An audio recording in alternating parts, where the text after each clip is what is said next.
Hello everyone, this is रोली पांडे। आज की class में सीटेट की एक मोस्ट इंपॉर्टेंट थ्योरी मोटिवेशन की आज मैं आपके साथ शेयर करने वाली हूं, एट्रीब्यूशन थ्योरी ऑफ मोटिवेशन। सबसे पहले ये समझ लेते हैं कि ये थ्योरी बर्नार्ड वाइलर ने दी थी। आपके लिए इंपॉर्टेंट नहीं, इससे रिलेटेड क्वेश्चन नहीं आता है, पर क्योंकि वाइलर ने दी हुई है तो हम इनके नाम पर ये पूरी की पूरी थ्योरी को एक्सप्लेन करेंगे। समझिएगा क्या है। इन्होंने बताया है कि बच्चे का मोटिवेशन जो है, जो बच्चे की अभिप्रेरणा है, वो किस पर डिपेंड करती है? एट्रीब्यूशन पर डिपेंड करती है। इसके लिए आपको समझना पड़ेगा कि एट्रीब्यूशन क्या होता है, तभी आपको समझ में आएगा कि एट्रीब्यूशन कैसे किसी भी बच्चे के मोटिवेशन को डिपेंड करती है, फिर मोटिवेशन को प्रभावित करती है। एट्रीब्यूशन मतलब क्या होता है कि बच्चे या सफल हो रहे हैं, सक्सेस हो रहे हैं, या फिर बच्चे फेल हो रहे हैं, असफल हो रहे हैं।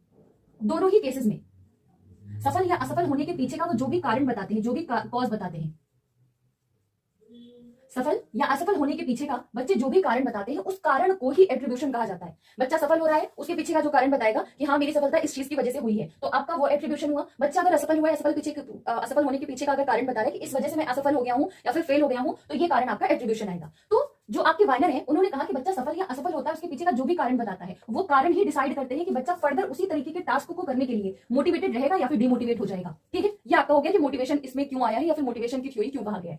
अब इनकी थ्योरी को समझते हैं। इन्होंने कहा था कि जनरली कि बच्चे या तो सक्सेस होते हैं या पास या फेल होते हैं, सक्सेस या फेलियर उनके लाइफ में आता है, सफल या असफल होते हैं। दोनों ही केसेस में कुछ 4 कारण बताते हैं। पहला कारण बताते हैं कि मेरी योग्यता थी इसलिए मैं सफल हो गया, मेरी योग्यता नहीं थी इसलिए मैं असफल हो गया, मैंने प्रयास किया था इसलिए मैं सफल हो गया, मेरे प्रयास नहीं किए थे या फिर मैंने ठीक तरीके से पढ़ाई नहीं की थी इसलिए मैं असफल हो गया। टास्क की डिफिकल्टी, बच्चे कहेंगे पेपर बहुत ज्यादा टफ आ गया था, टीचर ने पेपर बहुत ज्यादा टफ बना दिया था इसलिए मैं असफल हो गया, या फिर पेपर इजी आया था इसलिए मैं सफल हो गया। नेक्स्ट सबसे लास्ट कारण क्या बताते हैं? भाग्य को, कि मेरा भाग्य था इसलिए मैं सफल हो गया, मेरा भाग्य नहीं था इसलिए मैं असफल हो गया। तो ये 4 कारण हैं जो कि वाइनर बोलते हैं कि बच्चे अपने सफल होने के पीछे या फिर असफल होने के पीछे कारण बताते हैं। अब इन 4 कारणों को आप इन डायमेंशंस के आधार पर समझिए। इन्होंने टोटल 3 डायमेंशन बताई है।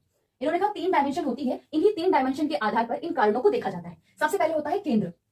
जैसे कि मान लीजिए बच्चा असफल हो गया, हम पूरी की पूरी थ्योरी को असफल होने के बेसिस पर समझेंगे। असफलता के बेसिस पे मान लीजिए बच्चा फेल हो गया।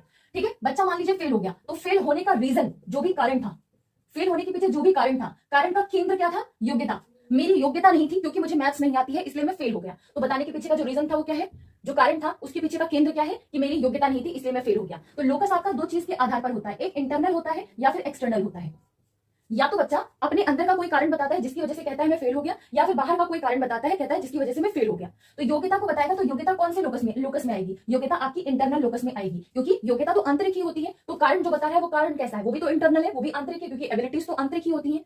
फिर बात करते हैं स्टेबिलिटी की। स्टेबिलिटी का मतलब होता है चेंज, बदलाव। क्या कोई चांसेस है उसमें बदलाव होने के? तो योग्यता को अगर वो कह रहा है कि मेरे ही कारण की वजह से मैं बार बार फेल हो रहा हूँ, मुझे ही मैथ्स नहीं आती इसलिए मैं फेल हो रहा हूँ, मतलब कि ये स्टेबिलिटी में आपका 2 आता है, एक स्टेबल एक अनस्टेबल। तो यहाँ पर क्योंकि बदलाव की कोई संभावना नहीं है, उसने मन ही मन मान लिया है कि मैं बिल्कुल ही पास नहीं हो सकता हूं, तो यहाँ पर जो चेंज होने की संभावना है वो कैसी हो गई? बिल्कुल नील हो गई, मतलब कि ये स्टेबल हो गया। फिर आपका बात करते हैं कंट्रोलेबिलिटी की। कंट्रोलेबिलिटी मतलब क्या उसकी परिस्थिति उसके नियंत्रण में है, अब वो प्रयास करने की कोशिश करेगा? तो बिल्कुल नहीं, उसने जब मान लिया है कि मैं पास नहीं हो सकता हूं,